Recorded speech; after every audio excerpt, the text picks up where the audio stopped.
and welcome to Brand Your Passion, the show that helps you turn the thing you love the most into something that people know and love you for. I'm your host, Holly Arnett, the brand coach for creatives, and I'm on a mission to make the world a more creative place, one brand at a time. If you're ready to get more eyes on your work, more dollars in your pocket, and more creativity in your life, you're in the right place. Welcome. Let's brand your passion.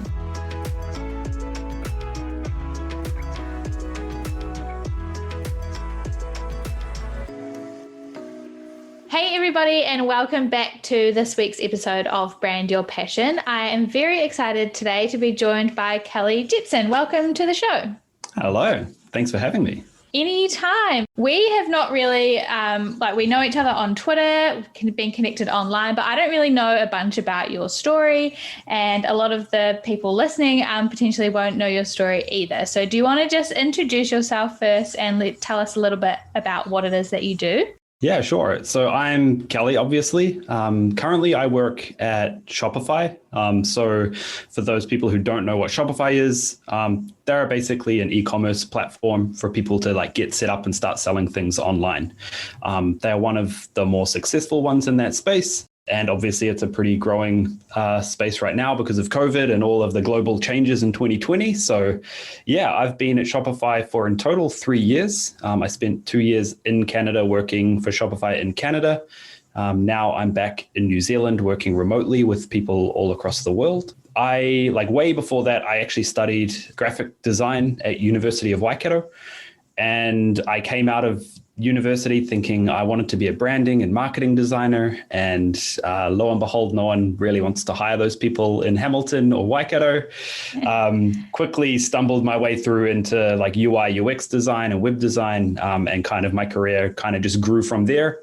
And then on the side, I also dabbled in YouTube, and now I'm dabbling in Twitch streaming and stuff like that.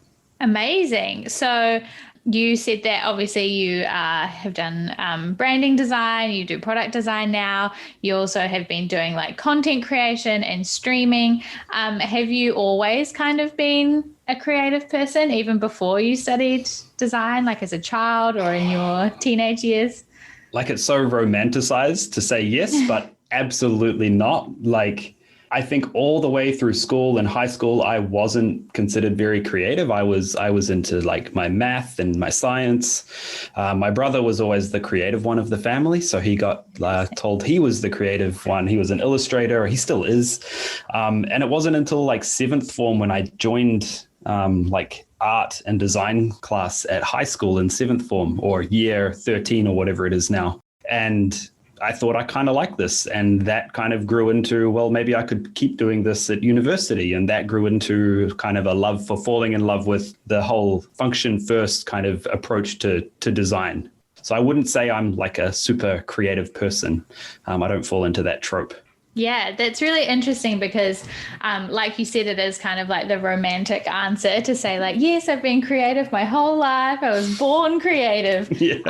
But I'm sure there are more people out there like you than people maybe think about, right? Because all these born creative geniuses are talked about. But I'm sure there are many, many people out there who are just like you, who would never have felt like they were creative growing up, or they had that creative sibling who was the creative one. Yep. But you discovered your creativity later on in life, which is amazing. So since you discovered kind of design, how have you gotten into now working for Shopify and being a product designer from there? That journey, looking back, just feels awfully lucky and awfully serendipitous at many points along that journey. I've always been relatively interested in computers. I remember my family had a family computer growing up, which we were quite lucky to have. I got into a bit of gaming, which gaming on PC, you kind of need to know things about how internet works and how drivers work, and you need to be a little bit technologically savvy. So I did have an appreciation and attraction to technology. Combining that with a base understanding of graphic design and design principles. As I said, I struggled to find any work straight out of university, as a lot of my classmates did as well. I got introduced to a friend of a friend who was running a little technology shop in Hamilton. And very thankfully, they took me under their wing and gave me some odd jobs to do that basically were nothing to do with design, but they were in that kind of space. Cool. I think like once a week, I would make a business card for a client, or I would tweak something in HTML or CSS for a client. But as that kind of grew, it grew into more and more of that type of work. They carved out a role for me at that company. I stayed there for about 4 years. And at the end of my tenure, I was doing like what you would call UI UX design during the early days. And from there, I thought I really liked doing this. And it seems like it's a growing industry. And I applied for a job with MYOB, the accounting software up in Auckland. I applied on a whim and I luckily got the job. I worked with I felt very lucky and kind of put myself out there and it ended up paying off. So we moved to Auckland. I worked there for a couple of years. I left there and joined a little startup for a while doing software design still. I moved to Melbourne and went back to MYOB. And so, my career kind of just grew from there. And then very similarly, I applied for Shopify on a whim. Thought there's no way in hell a global company would want to relocate someone from Australia to Canada, but they said yes, and it shocked me. And here I am today. Amazing. I love that. Obviously, it seems like a theme for you has been like, I'm just going to try. I'm going to throw my hat in the ring and give it a go. And you never know what will happen, but you've got to be in it to win it, right? Exactly. Yeah, I love that. And so now you've been doing product design for a while. When did the streaming and Twitch and YouTube things start to come into play? Yeah, good question. It's hard thinking back when the YouTube actually started. Obviously, I watch a lot of YouTube. It's probably where I get the most of my learning content these days. And certainly early on in my career, that was where I got a lot of my learning content. I also leveraged Medium when that was a brand new platform. A lot of designers were writing on Medium, and I started also joining in that conversation at the time. And it was more just sharing my experiences. I was very junior at the time, but I thought maybe I have something unique to share, so I'll try. And some things stuck and some things didn't. But basically, I looked up to a lot of creators on YouTube and saw just the quality of content that they were putting out and how much kind of they were leveraging their voice and the platform, and thought again, maybe I have something that I could share here. So I obviously have dreams of being a YouTube creator or a Twitch streamer and all of that jazz. And as we know or have been taught through design, that you've got to start at an idea and prototype and test and validate. And so I took the same approach with my content. I basically thought, look, I'm just going to get started and see what happens. I still have my early YouTube content on my YouTube channel, and it is abysmal. It is really abysmal. And the only reason it's there is to remind me of how far my craft has kind of come in that space. So, but it really was start lean and validate. And basically I started doing a whole bunch of different content, and it was the design related content that was getting the most hits. So I kind of focused on that for the next couple months or years. And have some videos now that do pretty well just organically. But I've pivoted away from that now. Firstly, I also have my old stuff on there, old vlogs that I filmed and videos that I filmed about my experience at design school. And I watch them now and I'm just oh, wow. Wow. Yep. But yeah, you're right. It's such a good reminder to still have it there to be well, I started doing something, which first of all is amazing that you even start doing the thing. And I've learned and grown since then heaps. So it's definitely a good, if embarrassing, reminder. Yes, very much so. Yeah. And so you said you've pivoted because now your YouTube channel focuses primarily on your gaming content. Is that right? Yes. Yeah. So tell me a little bit about the Twitch streaming and the gaming stuff on YouTube. Yeah. So this is probably if I wanted to make a go of it, this was probably the wrong call to make. But what I found with my design content was that I was kind of exhausting the upper limits of what I wanted to talk about and what I could talk about with some experience and some knowledge to back up what I was talking about. So I started kind of struggling. I started putting out content that I wasn't proud of anymore. And so I thought long and hard about, well, do I want to keep doing this? Do I want to keep putting in the effort? And it got to the point where I thought, there's only so much that I can talk about design. And at this point, I'm just not faking it, but I'm forcing it. And it's not easy anymore, and it's not fun anymore. And am I really adding anything to the conversation? Like, there are lots of other successful design channels. So like, if I'm being honest, probably not. So I kind of stopped that for a while. And then I thought again about, well, I do want to connect with people. I do want to share my perspective and my views. And I've always loved gaming. And so gaming is something that just comes kind of naturally to me. I have a love and passion for it. So I can talk about it and do it all day, every day. So I just pivoted to that. And it's a hugely competitive, saturated market. I am under no false illusions that I'm going to break it and be a streamer.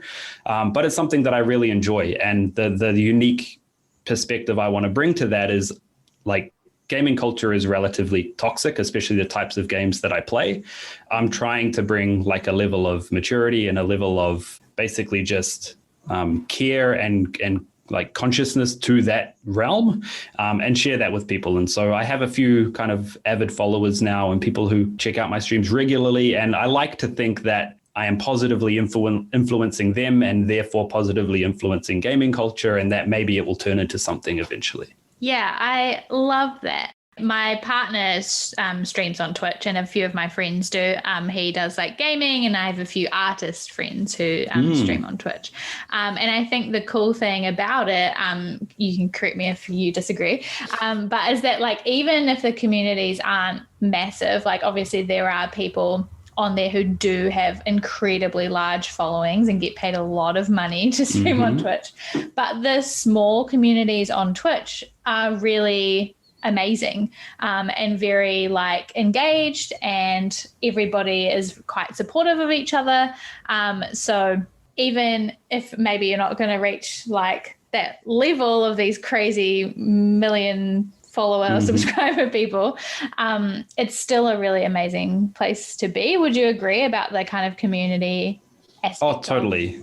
Yeah, totally. That is the one motivating factor that keeps me doing it now. I've been doing it maybe 10 or 11 months now. Yeah. And starting off was really rough. There's no viewers, no engagement whatsoever for weeks and weeks and weeks and weeks. And then you get lucky and some people stumble across what you're doing, and you're comfortable enough that you can chat to them. And then you start building some regular people, regular followers. And I probably have 5 or 6 really regular people who watch me every single night that I stream. Yeah.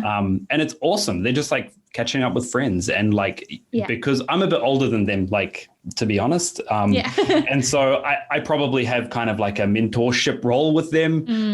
They're in software, they're interested in what I do professionally as well as in the game.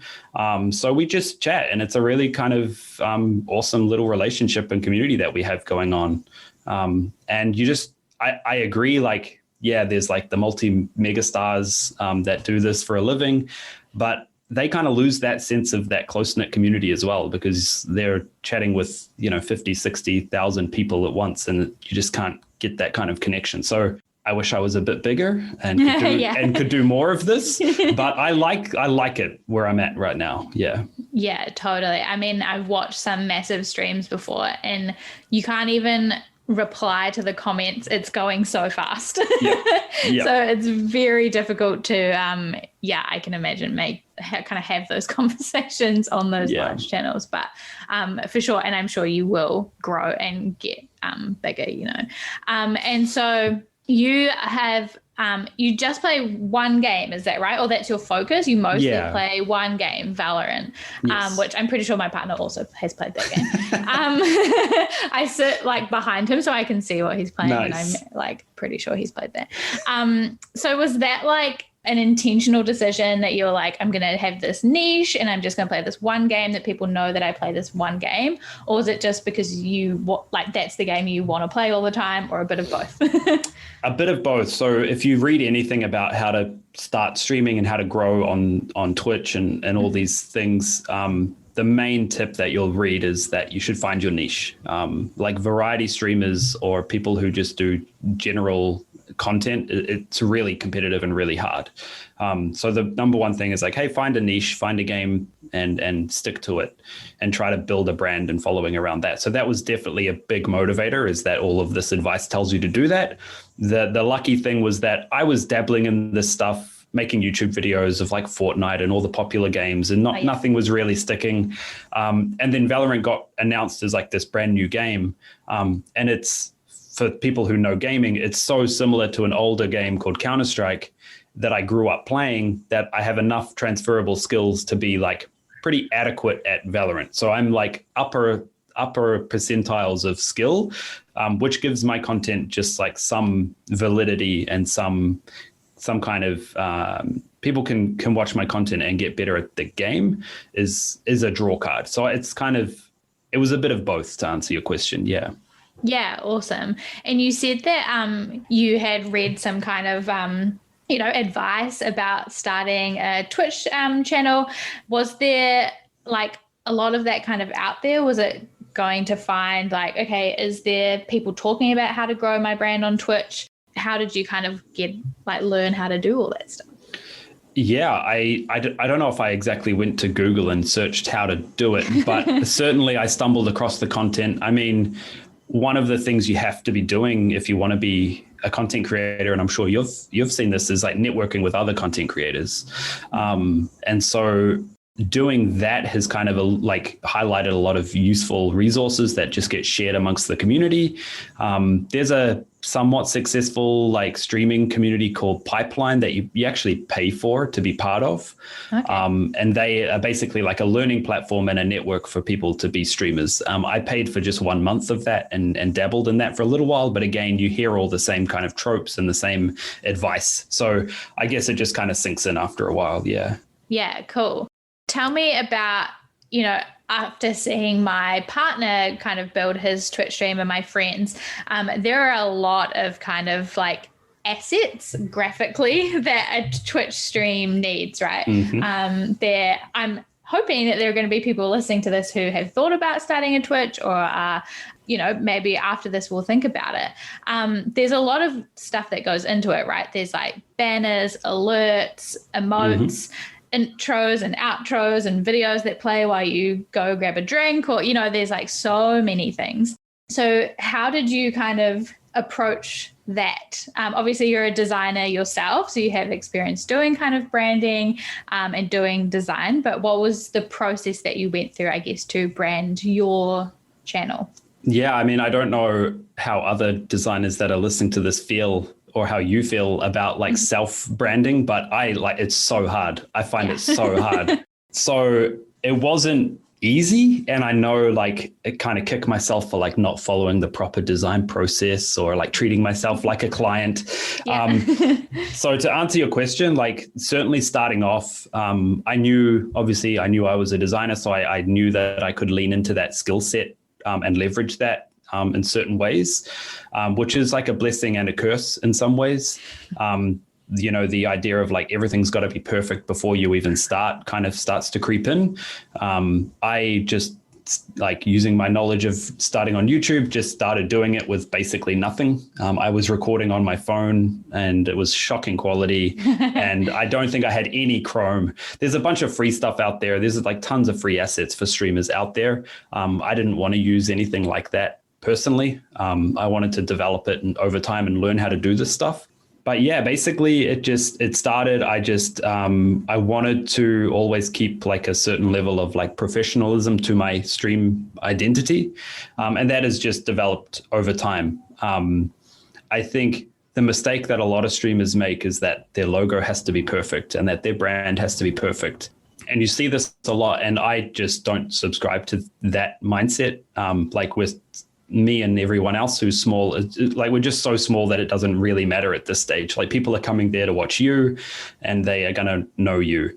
The biggest kind of decision points I had to make was like, what was my name going to be? And that seems trivial, but is probably the most important part of being a streamer is like, I was running with my own name, so Kelly Jepsen, for a while because my gamer tag was taken across everything and I just couldn't find one that was available. So I ran with my name for many months. And then I noticed that lots of people were spelling it incorrectly or were shouting me out and spelling it incorrectly. And I thought, shit, no one's going to remember this if they just come across once and how to get back to me. So I actually changed my name to something a little more catchy. So it's FPS Kelly now. FPS is first person shooter. It's the type of game that I play. And then Kelly is my name. So I figure it's just a bit more sticky, a bit more memorable. So yeah, that was probably the hardest thing. And then I did a full redesign over the New Year Christmas break where I just kind of had some better quality, better understanding of how the assets worked inside the streaming software. I could do some funky things with I don't know if this makes sense, but when I'm playing the game, I can switch my scene to a casting screen, which looks like I'm shoutcasting the match as I'm watching it. And I just made that up and just did that. And I had the skills to be able to do that. So I have more ideas about things to do in that space, but yeah. Yeah, awesome. I mean, yeah, like we said, there are a lot of things you can do on Twitch and people get very, very creative with those things. But yeah, just doing them one at a time and getting started is the key. And so I was going to ask you kind of if people were thinking about starting, what would you recommend as the number one thing you have to start with or the number one thing to worry about? So would you say it is kind of the name or something else or just starting?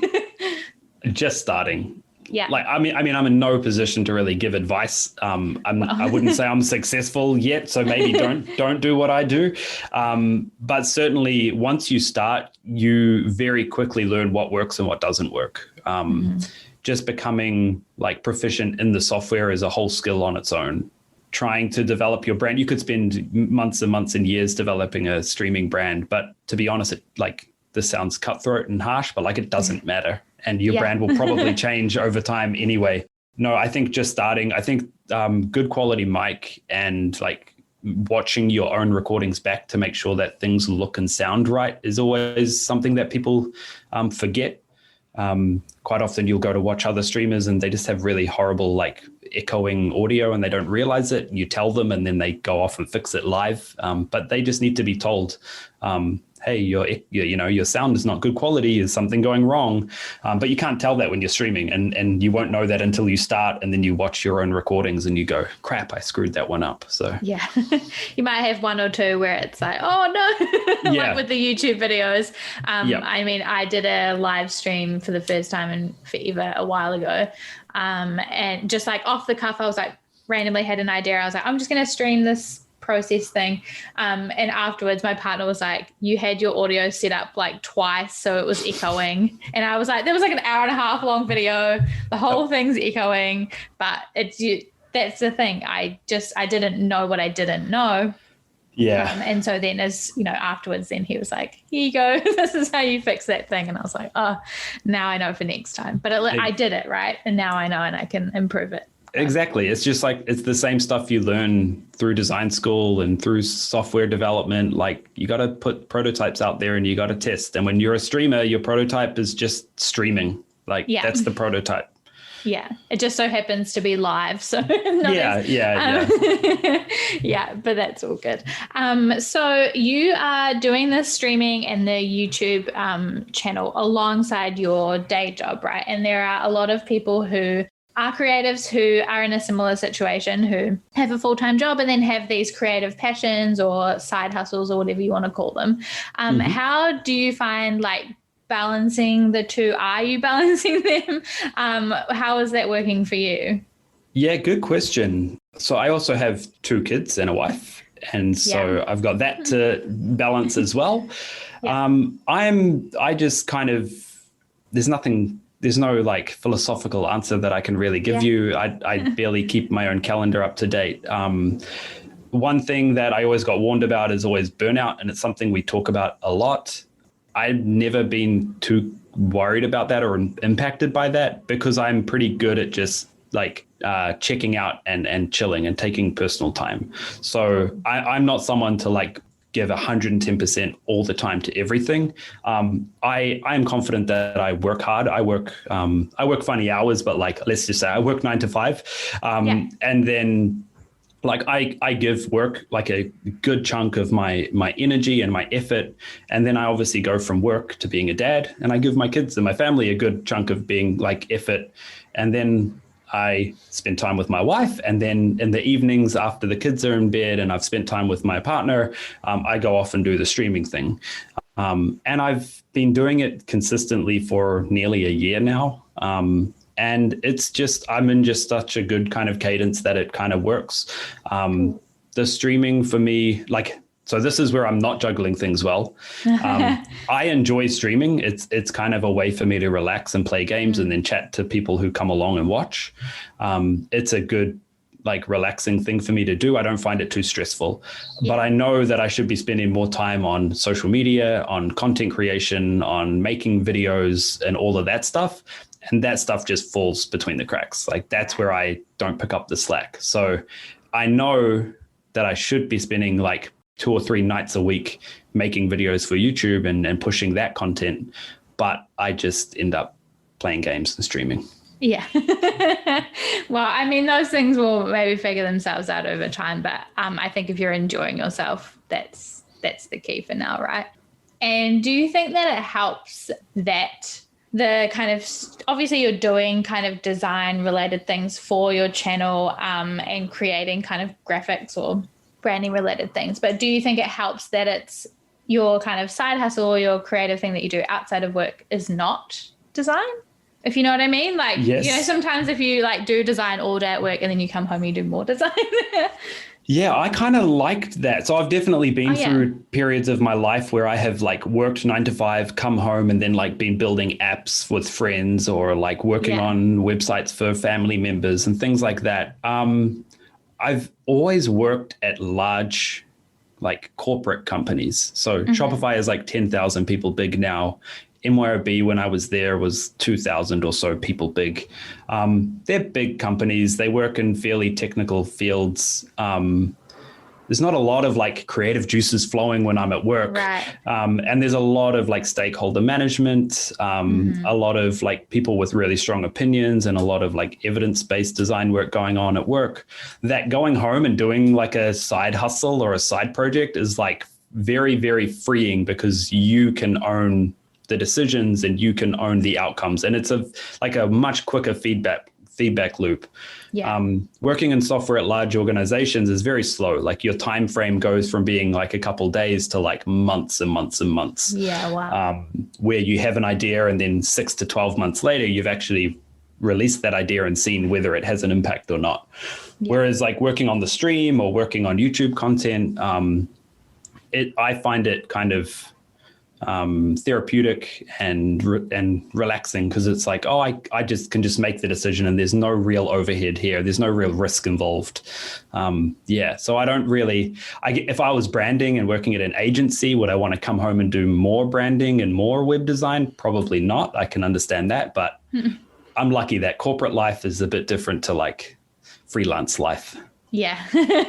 Yeah, totally. Well, that's great. So as you have kind of been growing, I guess, your own personal brand as a designer first, as you did that, and then now as a kind of streamer and a content creator, what kind of, I know you said like, oh, I don't feel like I'm in a position to give advice, but what advice do you think you would give other creatives when it comes to like branding their passion? Ooh, good question. One video that comes to mind that I watched it was actually a video that was, I can't remember who it was. It was some like famous design agency like Saatchi or something. Yeah. And they were asked, how do you price your design work? And everyone in the room took guesses at like how to price their design work really well. And it was like hourly or, you know, how much effort I gave the person or whatever these things are. And the person giving the talk basically said, this is how he does it. And it was, what's the cost of risk to the person who's requesting the work? So let's say, for example, if McDonald's said, can you redesign our logo?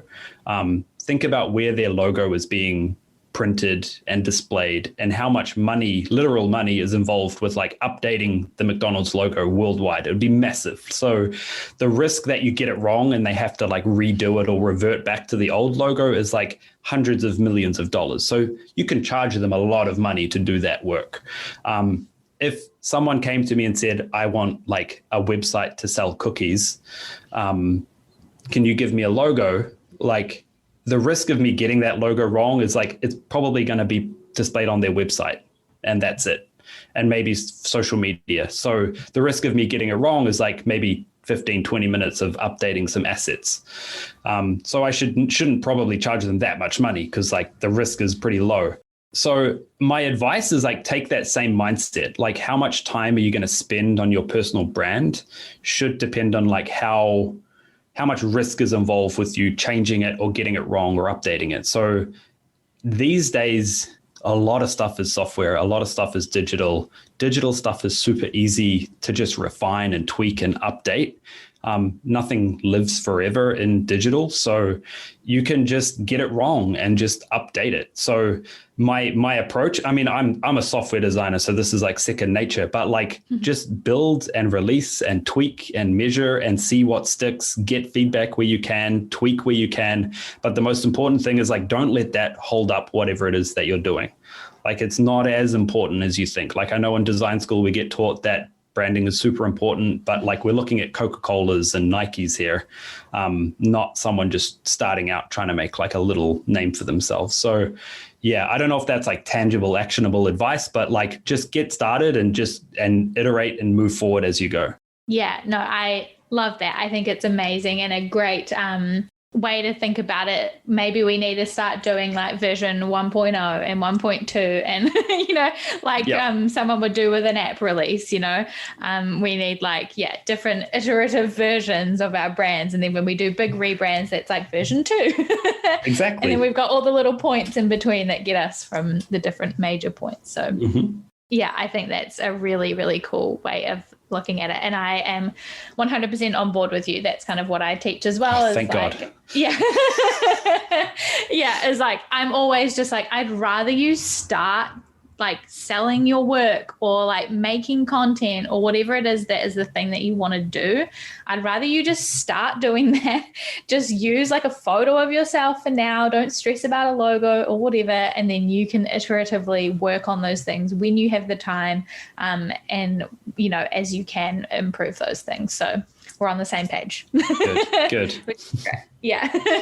Awesome. Well, thank you so much for joining me. I think this has been amazing. I know that for myself personally, I'm super interested in like these new kind of platforms of live streaming and using Twitch and things like that, because so many people are doing that as gamers, but also as artists and makers and musicians, and there's a lot of creative stuff happening on there. So I think it's really cool to hear from someone who's doing that, even if you have just been doing it for like 10 or 11 months. It's also really cool to hear from someone in the middle of that process, you know, not just someone who's like, yeah, I'm at the top and I've made it, you know. All the people who listen to this podcast are people who are in the middle of these processes as well. So it's going to be really, really valuable for people to hear where you're at and what you're working on. So thank you very, very much. Do you want to tell people where they can find you? And anything that you want them to check out that you're working on right now or that you're excited about?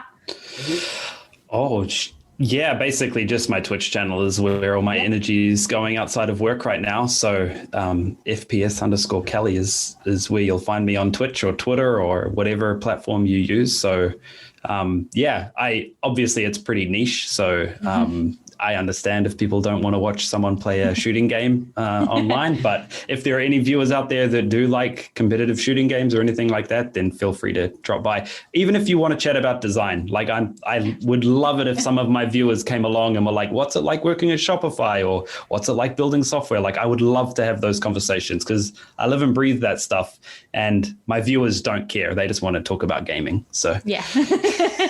Well, so anybody who's listening who is a designer, come on into Kelly's stream and we'll shake things up for you a little bit. Love it. Thank you so much. Thank you.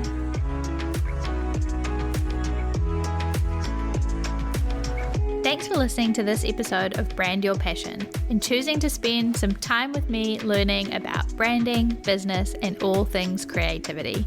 You can find more episodes just like this one at blackandwhitestudios.nz/brandyourpassion. If you liked this one, you can tap that subscribe button so that you're notified about every new episode. And if you've got a spare second, I would love it if you could leave a review on iTunes or wherever you're listening to this podcast right now. I would love to hear from you and hear about how you're enjoying the podcast. If there were some helpful goodies in this episode for you, it would mean the world to me if you could screenshot your podcast player on your phone right now, hop over to Instagram or Twitter and tag me at Black and White Studios. That's at BLCKWHT Studios. By subscribing and reviewing and sharing, you're helping me to reach more creators just like you so that together we can make the world a more creative place, one brand at a time. I really can't achieve this mission without you, so your support means the world. I'll talk to you in the next episode, but until then, keep creating.